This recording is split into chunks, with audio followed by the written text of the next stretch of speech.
I'm here at NAMM 2025, right in front of the Audio Technica booth, where they just launched not one, but 3 new open back headphones under their R series. Starting on the high end, we've got the updated flagship, the Audio Technica ATH R70XA. Now, the updates here are mostly internal because Audio Technica is promising improved low-end performance and lower distortion. They're just trying to remain faithful to the sound of their original flagship, the R70X, but with a bit more improved sound quality. Now, according to my colleague Chase, who tried on the headphones, he said they sounded pretty good. I mean, they sounded kind of like the Sennheiser HD490 Pro, right, Chase? Prove it to the camera that I'm not lying. I love the Sennheiser HD490 Pro headphones. Haven't found anything that sounds quite as good. This isn't the best environment for listening to open back headphones, but I am really excited to bring them into the office, get a real listening test with them, but so far, pretty impressed. And what's pretty cool too is that it's priced at the same point as the HD490 Pro, under $350. So, and that's the most expensive of the new headphones that they've announced today. Yeah. And, oh yeah, we're just getting started with this video. Just stay put.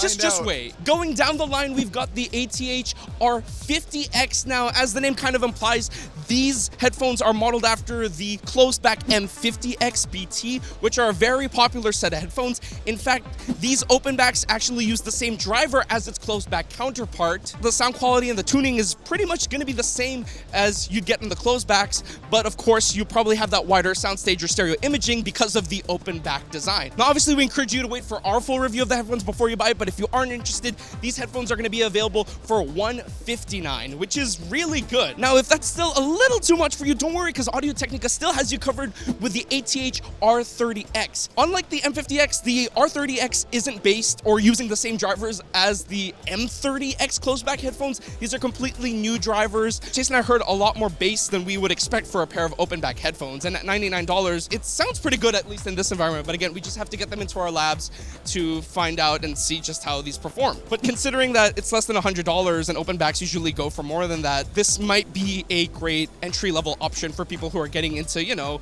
mixing, mastering, music production, or just somebody who wants to really delve into more critical listening applications. Anyway, if you want to learn more about the open back headphones, then make sure to go to SoundGuys.com for our full article covering the new products. But until then, make sure to like, subscribe. I'm Harley around with SoundGuys, and I'll see you in the next one. Yeah.